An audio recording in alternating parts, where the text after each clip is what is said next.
make upin papinya pengantin itu dalam kondisi lagi di peti mati. Gitu.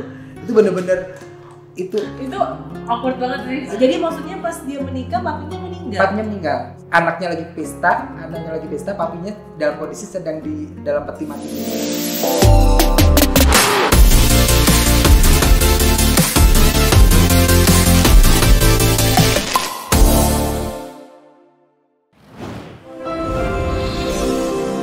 Video ini dipersembahkan oleh 101red.com. Jualan online tanpa ribet. Halo semuanya, jumpa lagi di channelnya Kristinali. Kali ini gue lagi barengan sama MUA Super Hits, viral banget. Terus juga hasil karyanya itu keren-keren banget. Anak didiknya juga banyak banget. Alhamdulillah. Langsung aja gue kenalin Arman Armano, MUA dan founder dari Arman Armano Academy.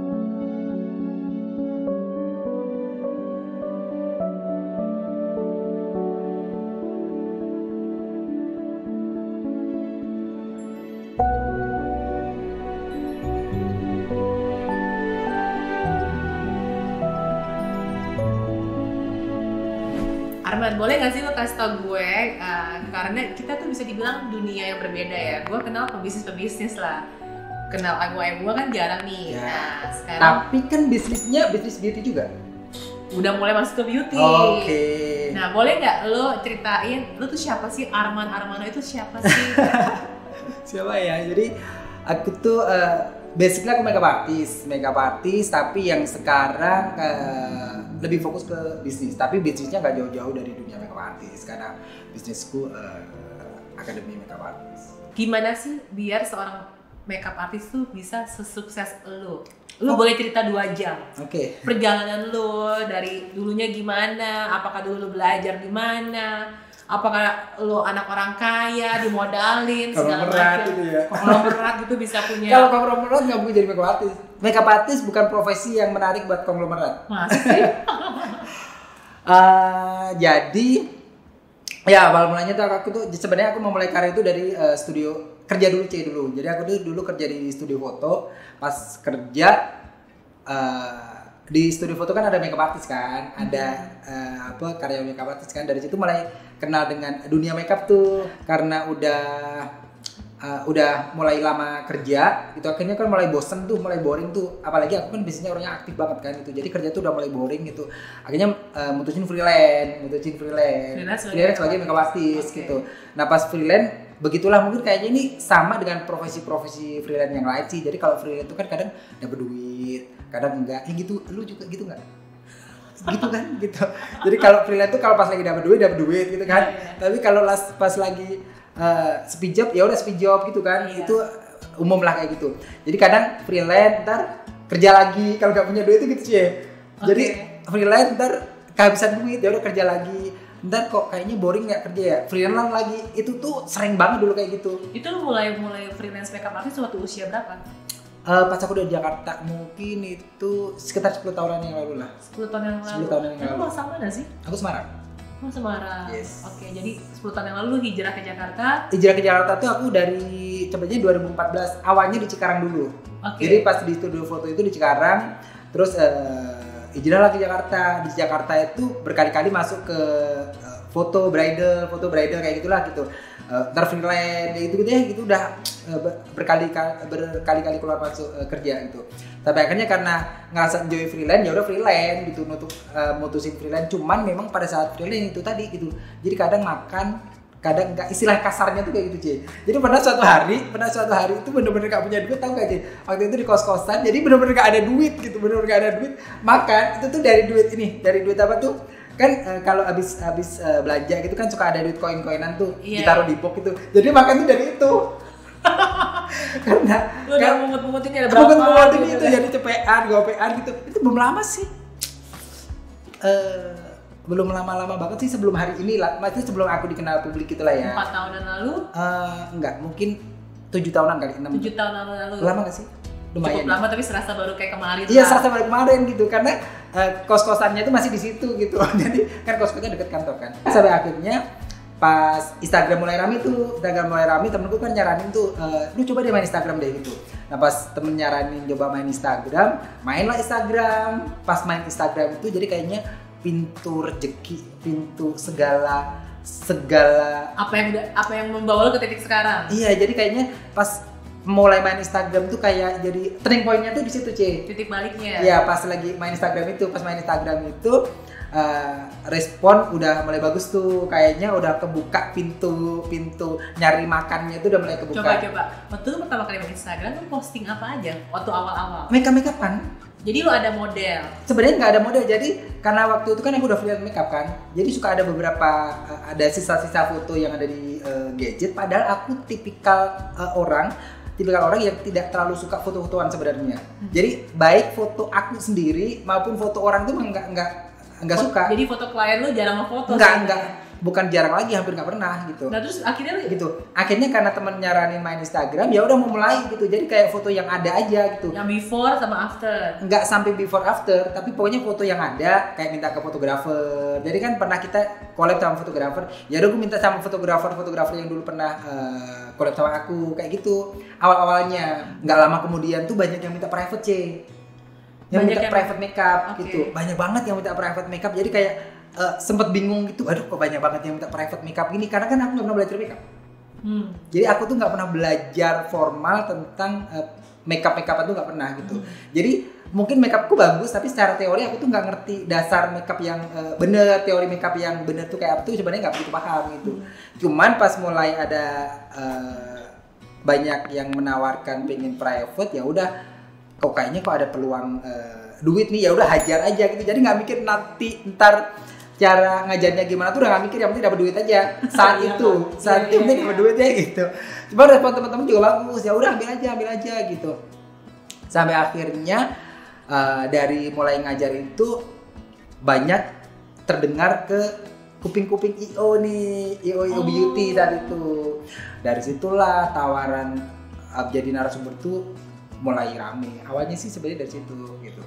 Tapi dari mulai sejak pertama kali lo mulai ngepost di Instagram sampai lo minta private makeup tuh kayaknya cepet banget ya? Cepet banget. Nggak nyampe setahun? Nggak nyampe. Jadi menurutku proses branding awalku itu, nah ini branding nih, ini kayaknya kerjaannya Citi nih, gitu. Nah ini sebenarnya lagi-lagi sih sebenarnya problemnya di personal branding kan, gitu. Jadi aku ngerasa saat itu bahwa gue ngerasa personal branding yang aku bangun, saya bangun gitu, berarti personal branding yang gue bangun tuh kayak berhasil kayak gitu. Nggak butuh waktu lama, kayak cuman berapa bulan doang, responnya langsung bagus. Terus lo sendiri akhirnya banyak update ilmu makeup lo dari mana? Nah, diuntungkannya walaupun aku nggak belajar, aku tuh bukan tiap hari ya, saat itu tuh ngajar tuh sangat padat, C. Aku tuh banyak ketemu dengan murid-murid dari background dari berbagai background. Mungkin udah ada yang belajar sama siapa, yang pernah belajar sama siapa, banyak yang pernah belajar di luar negeri gitu. Jadi ilmuku tuh banyak justru pada saat aku ngajar, C. Dari situ banyak ilmu gitu, tuntutan semakin tinggi, akhirnya ya keinginan belajar semakin tinggi kan, ya belajar dari berbagai media gitu, terus selalu trial gitu. Jadi aku tuh dulu gini, C, peralatan makeup tuh di rumah tuh banyak banget gitu. Jadi kerjaannya tuh trial kayak foundation tuh semua foundation dibeli deh gitu. Dari local brand sampai high brand tuh di trial mana yang bagus. Tapi ini akhirnya bisa punya dana buat beli karena udah aktif ngajar. Kan? Karena udah aktif ngajar gitu. Jadi income-nya udah lumayan lancar tuh saat itu.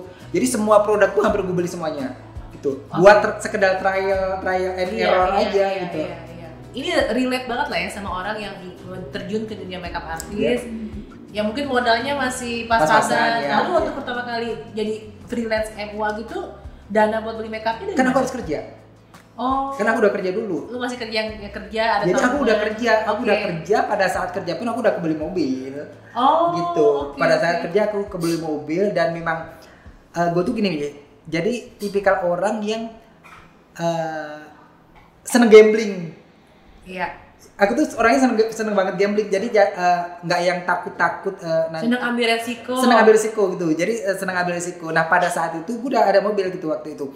Pas gue udah mulai freelance, respon kakaknya udah bagus, mobil gue jual. Karena udah banyak yang mau private tuh. Waktu itu karena banyak yang mau private, kalau gue masih kos agak sedikit ribet gitu, karena kan harus mondar-mandir ke hotel gitu kan, menurutku buang waktu gitu. Akhirnya gue mutusin kontrak rumah waktu itu. Kontrak rumah karena gak ada duit, ya udah mobil gue jual. Hanya demi karena gue pengen gue nggak terlalu capek aja. Gue nggak terlalu capek. Setidaknya lu jual mobil buat kontrak rumah. Jadi gue bisa buat studio kecil. Jadi kalau ada yang private, lu ada studio kecil juga. Studio kecil di rumah gitu. Jadi kalau ada orang mau private, aku nggak perlu ke hotel gitu. Lu sendiri dulu sekolahnya lulusan apa sih? SMA. Lulusan SMA. Jadi itu nggak cuma SMA sih. Jadi itu aku tuh lulusannya cuma SMA. Jadi akademisku ya bisa kebayangkan lah anak lulusan SMA gitu. Terus aku tuh dari kampung sih. Jadi rumahku tuh kampung sekampung-kampungnya, pokoknya kampung banget deh. Jadi kampungnya itu kayak bayangin deh. Jadi aku dari Semarang. Iya. Jadi di salah satu di Semarang itu ada salah satu kecamatan, Kabupaten Semarang ya, bukan Semarang kota ya. Salah satu kecamatan itu namanya Badungan. Pas SMP aja, aku tuh SMP itu jalan kaki dari rumah ke sekolah itu tuh kurang lebih 3 kilo. Itu jalan kaki. Oke. Jadi lewatnya sawah-sawah gitu. Oke. Tapi jalanan ada dong buat orang naik motor sebenarnya. Ada. Kan nggak punya motor. Oh, oke. Kan nggak punya motor. Nah SMA kalau SMA agak jauh sih. SMA tuh agak jauh, cuman dari rumah ke jalan raya itu juga sekiloan gitu. Nah teman-temanku sih banyak yang udah bawa motor, cuman aku punya motor saat itu. Motor aja tuh nggak punya, tapi teman-temanku udah pada punya motor gitu. Jadi kadang nebeng temen, kalau nggak nebeng temen ya udah jalan kaki yang sejauh itu. Tuh, dan itu tiap hari selama 3 tahun, bayangin aja. Orang tua lu petani? Serabutan apa aja, salah satunya juga petani gitu. Lu pertama kali kerja di studio itu di Jakarta kan? Di Semarang dulu, pas di Semarang dulu. Terus dapat tawaran Jakarta, baru hengkang lah Jakarta. Gaji pertama boleh tahu nggak waktu itu? Gaji pertama deh. Pas lagi di Jakarta, pas udah Cikarang dulu aja ya. Pas udah Cikarang itu kalau nggak salah ya 1.750.000. Di tahun 2003 2004 gitu deh. Itu udah lumayan banget sih sebenarnya untuk tahun segitu. Karena kenapa anaknya pinter sih? Anaknya pinter, kelihatan kok anaknya pinter. Kalau nggak pinter nggak mungkin bisa bikin sekolah akademik kayak begini. Jadi walaupun mungkin tidak punya background pendidikan. Tapi jujur loh, lu tuh bisa dibilang satu-satunya makeup artis yang oke lah, ini yang setahu gua ya, yang bisa punya sekolah akademik kayak begini gitu. Ya aku tuh kebetulan orangnya rada-rada suka tantangan gitu. Sakit jiwa juga tantangannya tuh apa? Suka banget tantangan gitu. Jadi aku tuh emang suka banget tantangan gitu. Jadi berani melakukan sesuatu yang orang kan nggak berani ngelakuin gitu. Makanya waktu itu pas udah mulai cukup rezeki, sebenarnya cukup banget juga sebenarnya enggak, tapi berani ngambil resiko besar aja gitu. Iya. Mulailah mikirin bisnis gitu. Sebelum lo bikin sekolah akademik ini juga, lo kalau tadi kan gue suka ada award gitu kan. Best Makeup Artist tahun 2019. Iya, sempet sih waktu itu tahun 2019 dapat penghargaan Best Makeup Artist Indonesia dari Cosmo Beauty itu. Aduh nggak ngerti deh gitu. Sampai sempet nanya-nanya kok ini penilaiannya dari mana. Sampai sekarang pun juga nggak ngerti gitu. Terus lo juga sering diundang buat jadi juri ya? Jadi juri, jadi narasumber. Memang sama ini aktivitasnya seperti itu. Jadi juri, jadi narasumber. Narasumber itu sebenarnya kalau di Indonesia tuh udah dari ujung sampai ujung ya, maksudnya dari Aceh sampai Papua tuh udah dikelilingin semua deh gitu. Tadi kan gue sempat ngobrol-ngobrol juga ya sama Arman ya. Lu tuh dulu sampai roadshow gitu ngapain sih? Dulu kan soalnya lu tadi ada mindset, dulu mah capek banget Ci, gua mesti roadshow tiap minggu roadshow. Iya dulu, jadi dulu itu pas lagi aku tuh udah mulai roadshow itu dari 2016. Jadi tahun 2014 aku main Instagram, makanya ini pentingnya sosial media, pentingnya personal branding di sosial media gitu. Jadi aku main Instagram itu 2014, nggak butuh waktu lama, 2015 tuh udah langsung nggak nyampe setahun lah pokoknya. nggak nyampe setahun tuh responnya menurutku luar biasa gitu. Sampai akhirnya 2015 akhir itu udah dapet ada IO konten. Ada IO yang menawarkan untuk menjadi narasumber gitu. Narasumber atau kayak bikin beauty class. Narasumber workshop, seminar seperti itu. Berarti dalam setahun bisa berapa konten? Hampir tiap minggu. Jadi dulu tuh aktivitasnya tuh setiap minggu tuh pasti keluar kota. Setiap minggu pasti keluar kota, kadang keluar negeri, keluar kota gitu. Karena tawaran tuh gak cuma dari Indonesia aja, dan luar negeri juga banyak kan, dari Malaysia tuh udah hampir semua kota lah, banyak lah, bukan hampir semua kota tapi udah banyak lah kota-kota di Malaysia, Malaysia, Singapura, Brunei, Hong Kong, terus Aussie itu pernah udah mau berangkat, mau pas apply visa gak dia nggak jadi pas waktu itu ke Aussie gitu. Jadi sebenarnya tawaran kalau untuk isi acara tuh itu mereka kontak lu via DM dari Instagram. Via DM. Dan lu ada yang via DM, ada yang via email. Waktu itu pasti sudah banyak roadshow, lu udah punya manajer kali ya? Ada manajer. Gimana lu bisa sangat menonjol di antara para mua-mua yang lain nih? Kenapa lu yang kayak tiba-tiba banyak ditawarin apalah? Nah, ini hubungannya sama personal branding tadi. Jadi awalnya tuh gini, pas aku mulai main Instagram itu pas udah mulai sering diundang sebagai narasumber. Waktu itu kan yang udah hit sebelum aku tuh udah banyak banget sih. Yeah. Udah banyak banget deh gitu. Udah ada si A, si ini, pokoknya si banyak banget sih. Pas aku udah mulai ditawarin jadi narasumber tuh bingung tuh, mau sharingnya gaya makeup apa ya gitu saat itu. Jadi mikir tuh, nyari ide, nyoret bikin makeup, ngoprak segala macem gitu. Sampai akhirnya mencari-cari gaya apa nih yang sekiranya belum ada di Indonesia gitu. Yang unik nih, yang beda gitu dari mua-mua yang udah dulu menjadi narasumber gitu.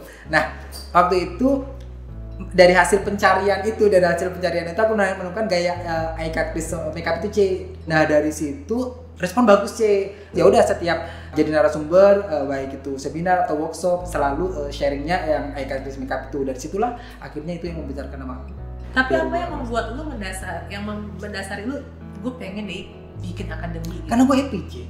Karena gue happy, jadi aku ngajar tuh happy gitu. Jadi nggak tahu deh, makanya banyak temanku yang gila, lu berani banget ya invest duit sebesar itu buat buka akademi. Serius lu? Nggak, ya banyak ketakutan lah. Bahkan manajerku sendiri itu kayak agak-agak nggak yakin gitu dengan apa yang dengan keputusanku gitu, karena ini modalnya nggak sedikit, sementara duitku juga nggak banyak amat saat itu gitu. Tapi karena gue happy, gue menikmati ngajar, gue yakin ini one day akan menjadi sesuatu yang besar. Alhamdulillah sampai sekarang bisa eksis. Ibaratnya orang tuh mikir lu gila gitu ya, tapi lu kayak mau ngasih, lu bilang gue gila, gue kasih lihat nih gila gue kayak gimana gitu. Betul. Iya. Gila sih. Nah, oke, berarti akhirnya lu punya akademi. Ngomong-ngomong, sebelum kita bertanya detail mengenai akademinya, jumlah lulusan murid itu udah berapa banyak sih? Berapa ya sekarang ya? Dari 2018 ke 2019 ya berarti ya? Aku tuh nggak ngitung, yang pasti udah di atas 500 itu mereka kayak sekolah di sini itu berapa, setahun kan? Macam-macam. Jadi macam-macam programnya, macam-macam. Jadi ada yang dari basic makeup class sampai yang ada yang 1 year program. Year program? Iya. Jadi 1 tahun. Jadi dari yang cuman 8 hari sampai yang 1 tahun. Jadi macam-macam tergantung program yang diambil. Oke. Nah terus juga yang seru nih ketika gue di Instagram lu tuh banyak bikin kontes ya? Sebenarnya bukan banyak sih, jadi aku bikin event yang besar itu untuk kontes itu, kompetisi kan maksudnya. Iya, kan? kompetisi. Itu tahun 2019 itu bikin Armano Makeup Awards gitu, dan itu sambutannya gila, luar biasa, di luar ekspektasi benar-benar. Ternyata sukses besar menurutku itu 2019. Harusnya 2020 itu ada Armano, itu aku singkat AMA ya, Armano Makeup Award sesi 2 seharusnya 2020 ini. Cuman Padahal itu udah aku desain segala macam, konsepnya udah jadi, tinggal eksekusi. Pandemi. Ya udah sampai akhirnya ya udah aku pending di 2021 ini, nanti 2021 di 10 Maret. Lu jadi waktu mau mulai bisnis ini dimulai dengan berapa orang karyawan atau Pertama cara hiringnya siapa dulu yang lo hire? Awal aku bangun akademi ini karyanya 17. Langsung 17. Kurang lebih 17.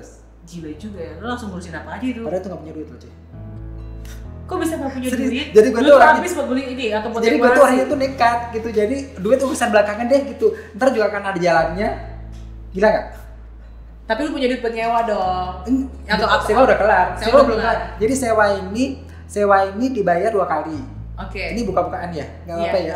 Iya. Sewa ini dibayar buka kali karena aku tuh membangun ini kan juga biayanya lumayan besar kan, nggak cukup, Iya. nggak cukup, Ini rumah gede loh. nggak cukup Iya. 1-2 M Iya, kan iya. gitu. Jadi duit sebenarnya waktu itu juga tidak punya uang sebesar itu. Jadi pokoknya udah jalan dulu aja, ntar buat kekurangannya juga sambil jalan juga ntar ada, udah sesimpel itu aja.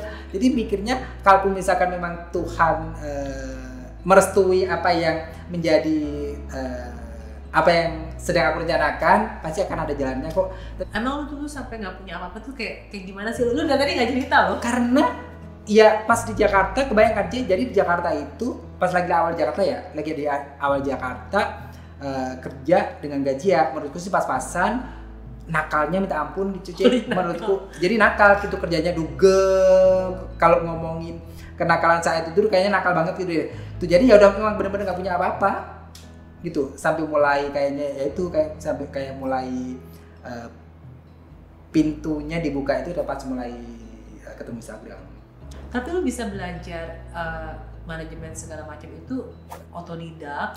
Nggak mikir. Jadi buka akademi itu nggak mikir soal manajemen, nggak mikir bagaimana nanti Pokoknya gua butuh gua hire. Iya udah gitu. Pokoknya lagi butuh orang yang ngangkat telepon Iya. gitu gua hire gitu. nggak mikir tuh, jadi kayak ya udah learning by doing aja. Nah terus juga yang akhirnya mengajar waktu itu masih lu dong?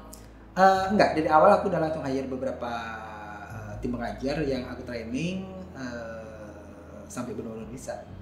Okay. Jadi aku langsung hire pengajar, baru aku training, baru mereka suruh ngajar. Oke, tapi masih under your monitoring lah ya? Iya pastinya, sampai sekarang juga seperti itu. Jadi awal-awal dulu itu hire karyawan, tapi mereka belum menghasilkan. Karena kan 3 bulan pertama itu belum terima murid kan, jadi cuman aktivitas kita itu diskusi seperti itu aja gitu. Tapi gue udah gaji karyawan yang sebanyak itu gitu, dan duitnya juga nggak ngerti gue dapatnya dari mana. Tapi dapat aja gitu. Tapi dapat aja. Selalu dibukain jalan gitu. Selalu dibukain jalan, bener. Oke. Gitu, bener. Tapi di saat yang udah 3 bulan itu lu udah lagi stop terima job klien. itu udah nggak terima job karena bener-bener tiap Jadi hari. duitnya dari mana? Duitnya tapi gue Yang roadshow itu? roadshow ya. Oke. Ini terima jobnya cuma ngadilin dari private sama roadshow. Jadi gue udah gak terima job makeup itu udah enggak. Lu tuh bisa kepikiran ya bikin webinar makeup kan? Iya. Online. Itu udah keberapa kali lu bikin kayak gini? Udah berapa kali lu bikin kayak gini? Baru 2 sih waktu itu bikin pas awal pandemi itu aku bikin tapi untuk charity. Jadi aku tidak ngambil keuntungan sama sekali dari situ. Benar-benar untuk aku. Ada IO-nya? Enggak, aku sendiri. Aku create sendiri. Aku nggak, kalau bikin webinar sih nggak pakai IO. Oke. Jadi aku create sendiri. Pas awal tuh bikin tapi emang untuk charity, jadi nggak terlalu banyak. Nah yang kedua ini yang kedua itu kemarin bikin dan alhamdulillah responnya bagus. Jadi akhirnya yaudah akan kita jadikin kelas reguler aja untuk webinarnya. Oke. Cici, kalau mau menetapkan harga jasa makeup itu gimana sih? Apakah tergantung dari makeup yang kita pakai, pengalaman? Kan itu kan mungkin kalian ngomongin jasa kan? Untuk menentukan jasa makeup, survei. Jadi harus survei pasar kan. Target marketnya di mana, stay-nya di mana, mau mainnya di kelas mana, harus survei. Jadi harus survei pasar dulu karena kan masing-masing daerah pasti beda-beda gitu. Jadi mesti disesuaikan sama pasar. Nah, lu kalau lu sendiri dulu surveinya gimana? Kalau gue ya menyesuaikan harga makeup artist pada umumnya. Nah, terus juga ada yang nanya nih, ini dari Amalia. Kenapa sih lu menyukai gaya makeup bold? Apakah karena demand pasar, demand para wedding bride di Indonesia sukanya makeup bold? Jadi sebenarnya tadi udah aku bahas sih gitu. Jadi awal mula kenapa sampai akhirnya aku tuh akhirnya identik dengan bold makeup tuh pas jadi narasumber itu, Cek. Nah dari situ ya udah akhirnya sampai sini kebablasan jadi identik dengan bold makeup. Nah, kalau mau touch up kan Yes. misalnya orang yang udah dandannya mendok gitu kan ya, Yeah. namanya mendok gak berarti bold lah ya. Ya. Kan kadang kalau touch up kan suka takut nge-crack itu kayak gimana? Yeah. Tips touch up lu apa?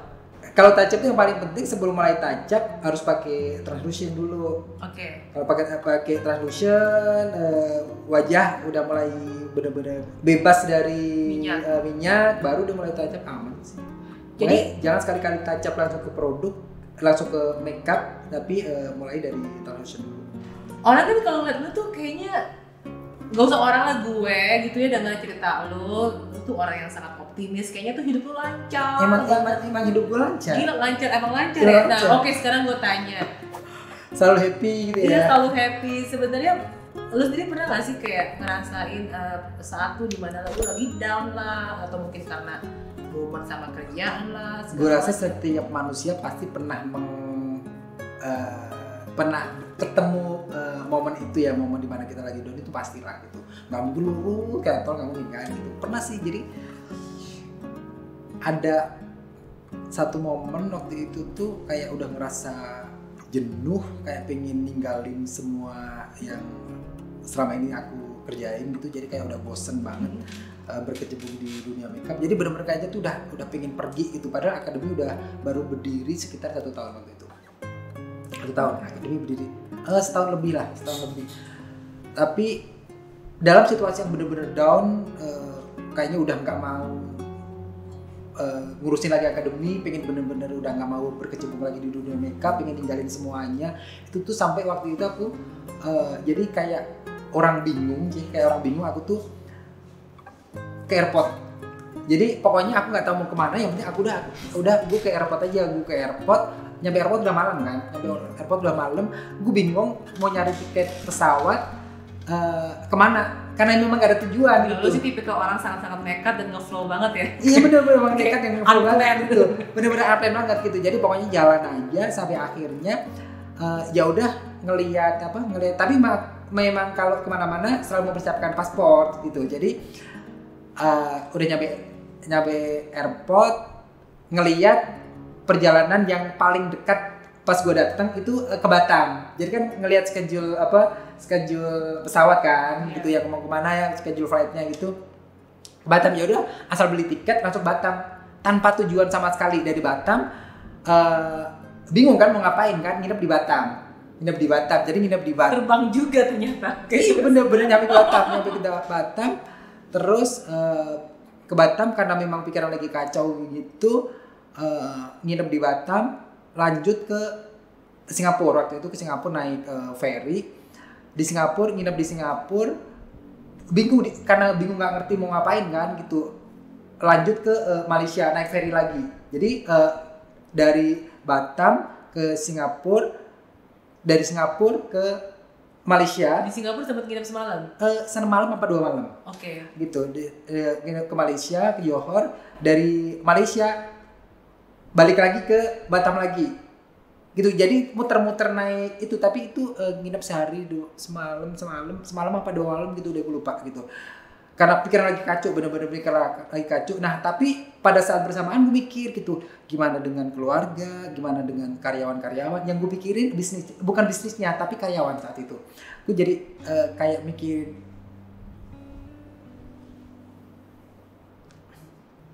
kan karyawan kan banyak kan.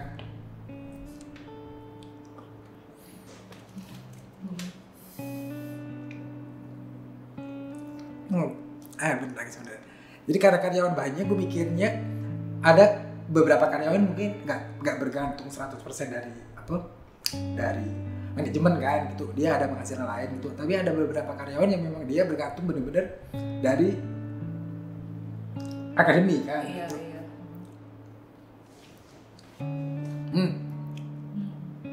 Sulit sebenarnya. Nah, yang gue pikirin kalau misalkan ini gue tinggalin, akademi pasti bakal Berantakan. bakal bubar gitu. Akademi pasti bakal bubar. Nah, kalau akademi bubar, ini anak-anak pada mau kemana? Yang gue pikirin saat itu,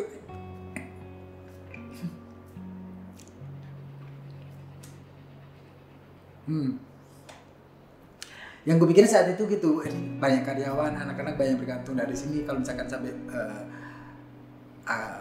manajemen hancur, ini pasti akan berdampak banyak sama mereka kan gitu. Jadi akhirnya dalam beberapa hari pikiran lagi kacau itu, mikir berusaha diskus sama teman, konsultasi sama teman, akhirnya ujung-ujungnya sih balik lagi. Dan lagi pula, Itu saat itu juga pasti udah ada anak didik juga dong. udah banyak itu, justru bukan cuman tim ya, tapi juga termasuk mereka juga gitu. Banyak orang yang memang butuh sosok Armando gitu saat itu. Jadi mikir ya udah, pada akhirnya mulai sadar gitu. Akhirnya balik lagi gitu. Jadi ada masa dimana bener-bener down banget itu juga ada gitu. Itu salah satunya ya gitu. Tapi sebenarnya nggak cuma sekali gitu. Semua pasti mengalami. Tapi memang sih kayak ketika kita tuh sudah hidupnya banyak melibatkan orang gitu, Yes. ya ada orang yang tergantung. Ibaratnya gue juga ngerasain sih waktu kalau kerja, kalau udah jenuh kan lo tinggal berhenti, resign, apalagi lo belum married, belum punya anak. Betul. Misalnya udah gone aja gitu kan. Tuh sekarang pun kalau misalkan lagi kenapa gitu suka kepikiran kayak gitu, kayaknya enakan kerja deh gitu. Jadi bebannya itu nggak sebesar, nggak ada tanggung jawab. Beda sama dia cuma diri sendiri kan. Ya kalau kerja kan ya udah bebannya untuk diri sendiri. Kalau sekarang kan melibatkan banyak orang kan, jadi sering kepikiran enakan kerja deh kayaknya deh. Tapi selalu ambil hikmahnya, dengan aku yang sekarang setidaknya aku bisa memberi pengaruh untuk banyak tim aku terutama sih. Tapi berarti dari situ juga kan lu akhirnya konsultasi juga sama teman. Ibaratnya ya ketika emang lagi down, emang paling bener tuh ngobrol sama ngobrol walaupun terkadang kita udah punya solusinya sendiri gitu. Jadi kita ngobrol sama temen, tapi sebenarnya kita udah punya jawabannya sendiri gitu. Tapi yang penting sampah gue kebuang dulu. Benar. Tampung sampah gue dulu. Bener makanya seperti itu. Jadi sebenarnya kita udah punya jawabannya, tapi pengennya tuh ngobrol gitu. Iya seperti itu. Jadi kadang ngobrol sama temen dari ada solusi temen. Iya. Nah sekarang waktu lu awal-awal jadi MUA, ya mungkin belum sesukses sekarang gitu ya, sesukses sebelum lu buka akademi inilah yang udah punya mobil segala macam. Strugglingnya itu kayak gimana sih? Banyak banget gitu. Yang kayak misalkan ya, jadi dulu kan kalau make upin kan jadi door to door kan, dari rumah klien ke rumah klien gitu kan. Kalau sekarang sih udah enak, bawa mobil, Grab juga udah murah. Nah kalau dulu make up itu selalu pakai motor. Jadi yang paling sedih kalau make upin pakai motor itu saat itu ya. Jadi kalau hujanan, jadi itu udah nggak cuma sekali dua kali. Jadi kalau make upin itu seringkali make upin itu kehujanan di jalan, padahal harus make upin ke rumah klien. Ya udah motor ditinggal aja. Ditinggal kalau misalkan tuh pas karena kan mau nggak mau kan kita harus nyampe ke rumah klien kan. Ya udah motor ditinggal, kayak tinggal di mana kayak gitu. Dan itu sering pakai banget make upin, berangkat makeup atau pulang makeup kehujanan itu sering banget. Jadi gue tinggalin motor, kebetulan kan aku selalu sama temen kan, sering kan sama temen kan gitu. Jadi kadang aku menyelamatkan diri naik taksi pakai bawa beauty case-nya. Jadi motor suruh teman yang bawain. Kadang-kadang seperti itu, kadang sendiri motor ditinggal. Kadang-kadang seperti itu. Dan itu sering banget. Ini kan ngomongin klien nih ya. Ada nggak kejadian-kejadian yang membekas lah sewaktu di awal-awal atau mungkin sampai sekarang gitu loh? Membekas tuh cerita-cerita lagi make-upin klien gitu ya, banyak. Oke, coba cerita-cerita make-upin klien gitu kan. Yang lucu dulu deh, ada yang lucu nggak? Yang lucu. Ini WhatsApp ini. Yang lucu. Oh iya, yang lucu gini yang lucu tuh. Jadi gue make-upin pemberkatan kan. Dulu kan klien gue banyak banget tuh, klien Batak kan gitu, klien Batak kan. Jadi pagi kan pemberkatan tuh, pas siangnya mau acara adat. Nah, si pengantin itu pas pemberkatan kan di gereja kan. Pas di gereja itu udah ditacap sama tantenya. Pas ditacap itu bener-bener pas gue mau tacap ke acara resepsi itu bener-bener makeup tuh udah berubah banget. Itu gila kan? Jadi lu udah make upin pagi nih? Udah make upin lagi sampai gereja, sebelum pemberkatan itu make upnya tuh diganti sama tantenya. Jadi make upnya tuh yang tadinya udah kontur, highlight sedemikian rupa, tiba-tiba jadi merah semua karena full blush on, katanya nggak seger gitu.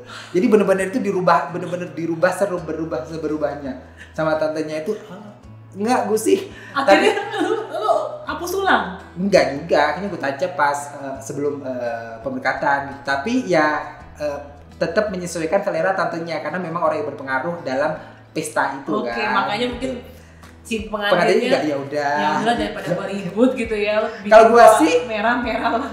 Iya, akhirnya pengantin seperti itu. Kalau gue sih selagi klien udah bayar ya udah. Lagi pengen bayar ya udah. Jadi Karena tahu. sebenarnya kan kita pengennya kan tetap mengarahkan yang terbaik kan. Iya. Tapi kalau memang maunya seperti apa yang dia mau ya udah gitu. Ya, karena mungkin terbaik versi lu beda kan terbaik versi Betul, gua gitu betul, kan. betul. Oke. Kalau ini sedih banget sih kan. Jadi pernah satu ketika make-upin pengantin. Jadi ada satu pengantinku itu pas make-upin, yang sedih juga banyak sih.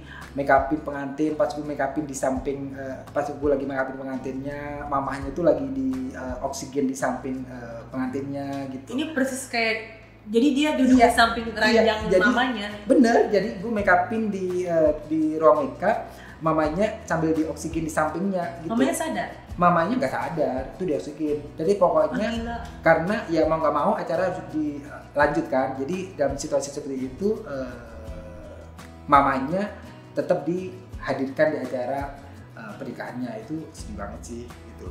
Terus ada juga make upin papinya pengantin itu dalam kondisi lagi di peti mati. Hah? Gitu.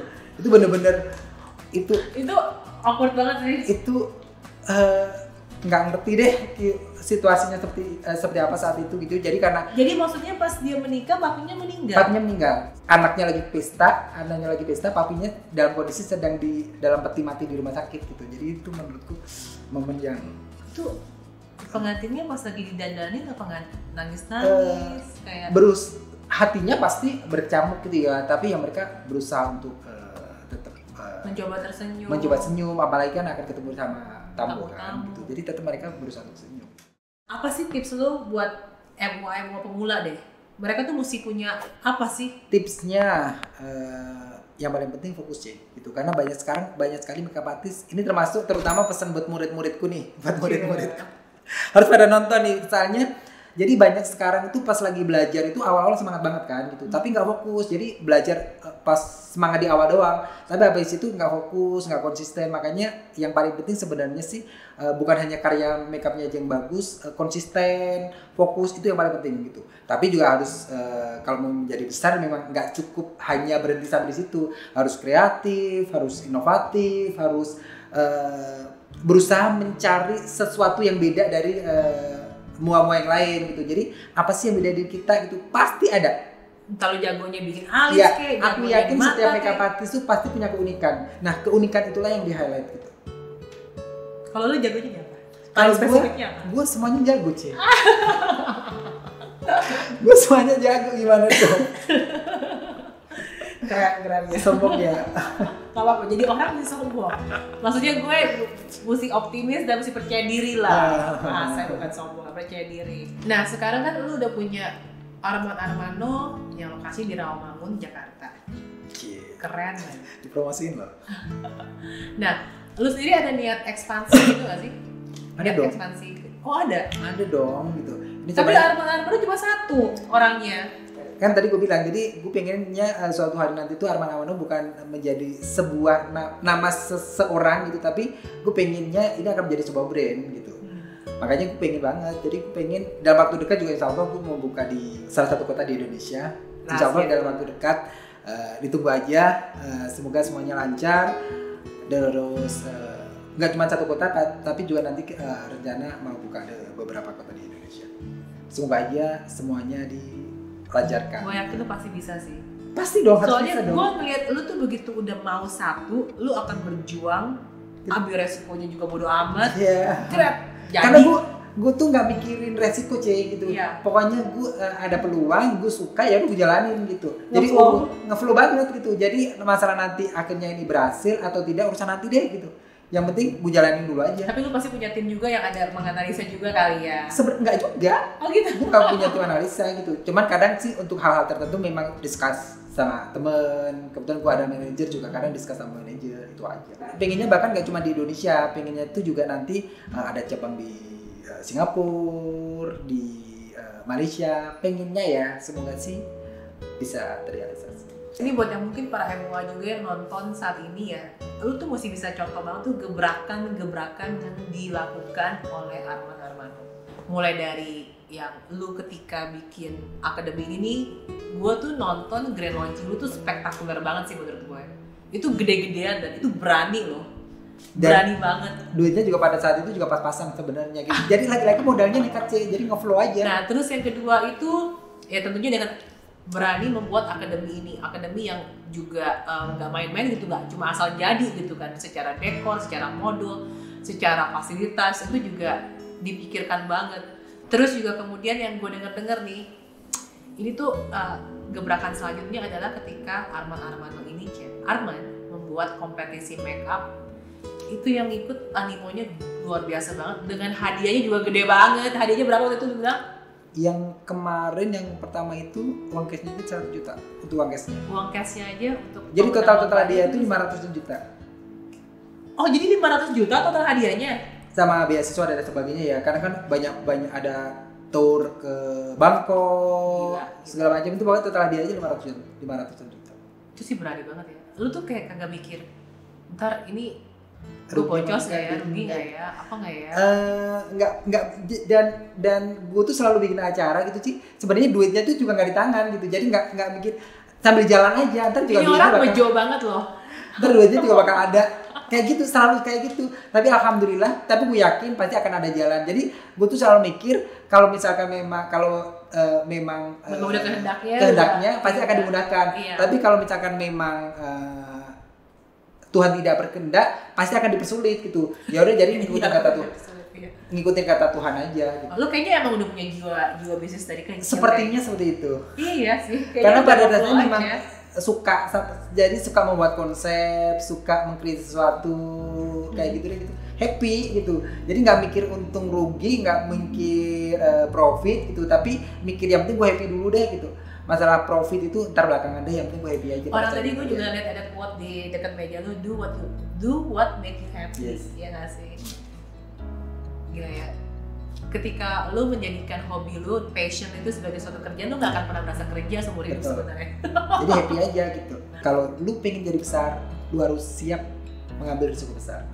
End goal lu sendiri apa? Ibaratnya kayak end game-nya lah. End game-nya dari bisnis lu yang lu lagi rintis sekarang ini.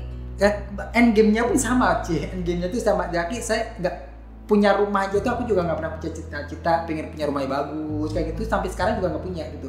Saya dulu sempet bangunin rumah, jadi bangun rumah kecil karena waktu itu bangunin rumah buat ibu kan sebelum almarhum. Jadi waktu almarhum masih ada, jadi bangun rumah kecil buat ibu. Tapi sebenarnya juga nggak kepengin banget punya rumah tuh juga enggak gitu. Justru end goal-nya one day kalau memang ternyata diberikan rezeki lebih gitu, yang selalu terngiang-ngiang tuh gue pengen banget gimana hidup gue suatu hari nanti tuh bener-bener bisa bermanfaat untuk orang-orang sekitarku. Kayak misalkan gue pengen buka usaha, tapi visinya bukan profit ya. Jadi kayak gue pengen buka lapangan usaha tapi untuk orang-orang sekitar tempat tinggal gue, atau gue pengen bikin yayasan tapi yang memang untuk yang bermanfaat untuk orang-orang di sekitar gue, atau gue pengen punya buka pesantren atau apapun itu, tapi yang mana memang tujuannya untuk gue pengen banget membangun kampung halaman gue. Untuk kayak ingin ada perubahan di kampung halaman. Bener. Jadi terlibat dan memberikan dampak. Bener kayak gue tuh pengen apa yang bisa gue lakukan, apa yang bisa gue berikan untuk kampung halaman gue. Itu sih kayaknya end game-nya tuh ke situ gitu. Jadi itu yang lagi dicari formulanya sekarang ini. Semoga Amin. Oke guys, thank you banget buat yang udah nonton sampai di sini.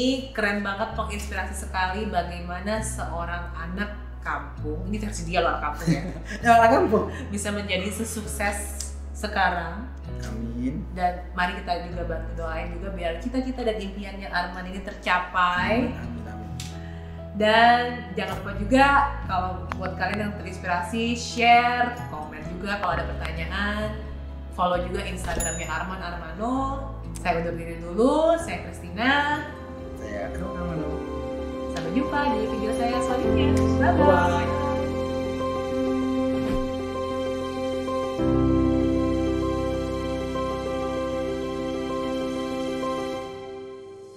Tidaklah masalah berapa kali kita gagal. Tidak penting berapa kali kita hampir berhasil. Kecewa karena gagal itu masih jauh lebih baik daripada menyesal tanpa melakukan sesuatu. Yang perlu kita lakukan hanyalah belajar dari kegagalan itu dan dari orang-orang di sekitar Anda, dan yakin kalau kita pun bisa bangkit. Janganlah takut dengan kegagalan, karena jalan menuju kesuksesan adalah dengan selalu mencoba setidaknya 1 kali lagi. Dan ketika kita mencapainya, semua yang tidak tahu kisahmu hanya bisa berkata betapa beruntungnya